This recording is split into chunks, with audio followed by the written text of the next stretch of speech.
Okay, so we have defined derivatives. This is definition 9.11 from the last video. And there is a bit of a flaw with our definition as it stands.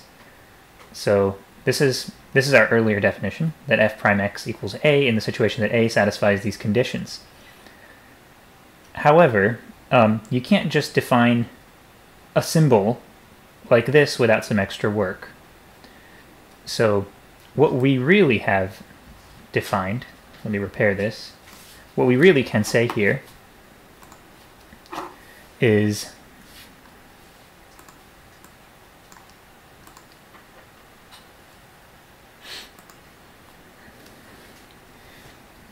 then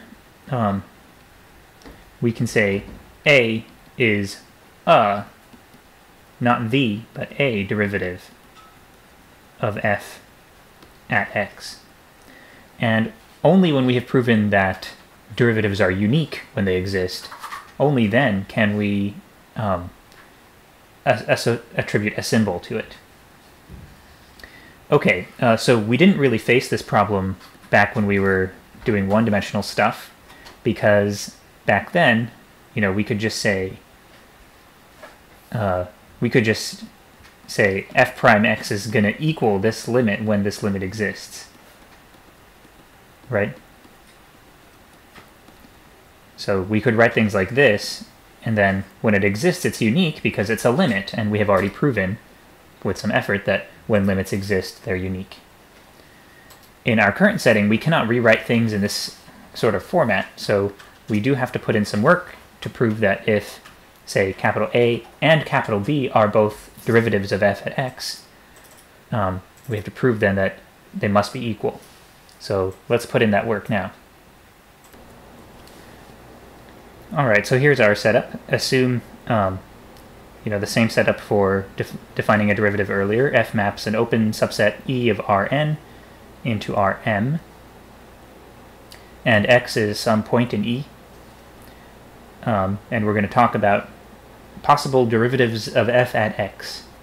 So assume that A and B are both linear maps from Rn to Rm, and both of them are trying to be derivatives of f at x.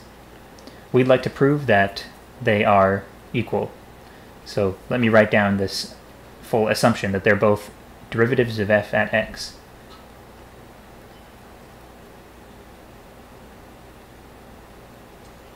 So both of these limits are 0. So both of these limits are 0. And now if we... okay, so I can get rid of the norm bars in the numerator. That's harmless.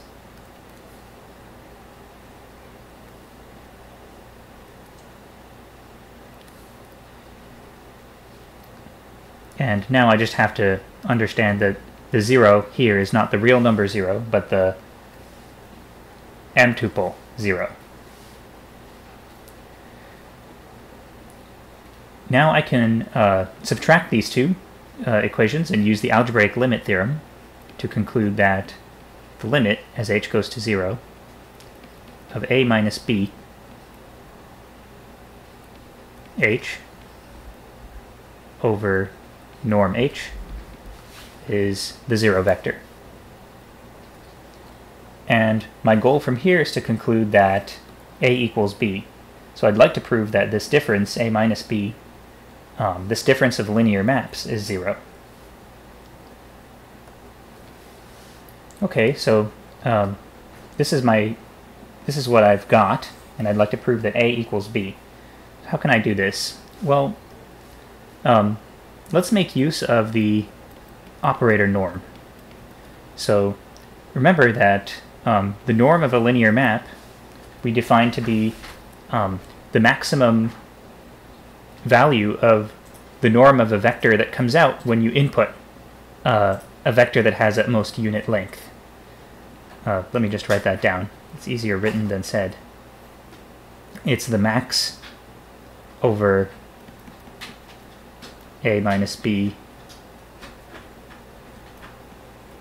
h norm running over all h in And okay, at this time let's decide the notation in this course for balls or disks. I'm going to use this notation, which is different than what I used in 118b, but since we're changing courses, it's a good time to change notation, and I think this notation is better, rather than sticking to what we inherited from our previous textbook. Okay, so b subscript r of x is going to denote the ball of radius r centered at x in any metric space. Okay, so running over all vectors of at most unit length h, running over all vectors h in the unit ball, you take this maximum of these norms, and that's what is defined to be the operator norm here. Now, it's a maximum, it's not a supremum. I mean, it's also a supremum, but it's a maximum, meaning that this value is taken on by this expression for some h. So there's an actual h. There's some, let's call it h naught. There's some vector h naught in the closed unit ball, such that if you take a minus b of h naught, then the length of that is actually the norm of a minus b. Now, I'm going to use this h naught and use it as a direction of approach for this limit h goes to 0. I'm going to use h naught as the direction. And this will give me a way to try to prove that for this limit to equal 0, a has to equal b. So the fact that this limit as h goes to 0 equals 0 implies that if I substitute for h any sequence that goes to 0, then the resulting sequence here will go to 0. So let's define a sequence. Let's call it Sn. Let's make it 1 over n times h naught. So this is a sequence of vectors going towards the origin in the domain of f. Sorry, not in the domain of f, in the domain of these linear maps. And it's going towards the origin along the h naught direction, along that direction that maximizes this norm here. So then Sn goes to the 0 vector. So why does Sn go to the 0 vector? That's because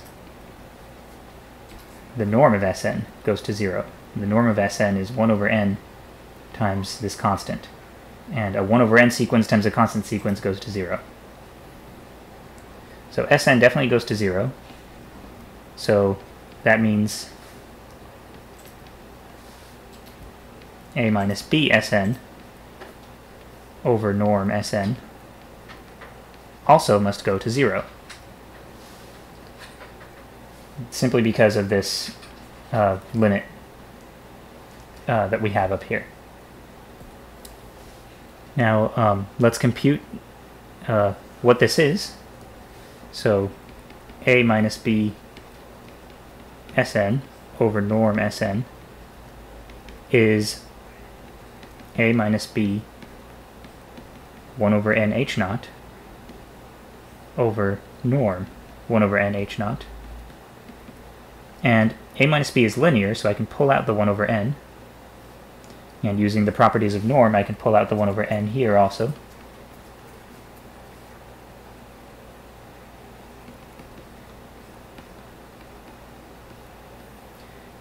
And in the numerator here, what I have is, okay, these 1 over n's cancel, and in the numerator what I have is the operator norm. Down in the denominator I just have the norm of h naught. which is a constant. And so now I have a constant sequence. Remember, this had ends in it before, and I was saying that it goes to 0. Now it's a constant sequence, but I'm still saying it goes to 0. So this must equal 0. So therefore, the numerator here must equal 0. And so a equals b. How to conclude a equals b? Well, we proved earlier, well, we didn't, but we did in 118b, or maybe it was part of the reading, that the operator norm is actually a norm, right? Or that the distance function that we ended up defining, the metric that we ended up defining on the space of linear operators, is a metric. So things can only have distance 0 when they're actually equal. And so here we can conclude a equals b. One more thing. I sort of carelessly divided by, okay, I think I never verified that h0 could not be 0. So one thing I need to do in order for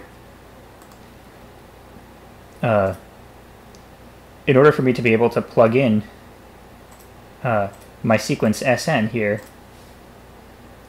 in place of the h's, and to apply this limit statement to get this, in order for all that to work, I need to verify that the sequence Sn never takes the value 0, right? Because a limit as h goes to 0 focuses on values of h near 0 and not equal to 0.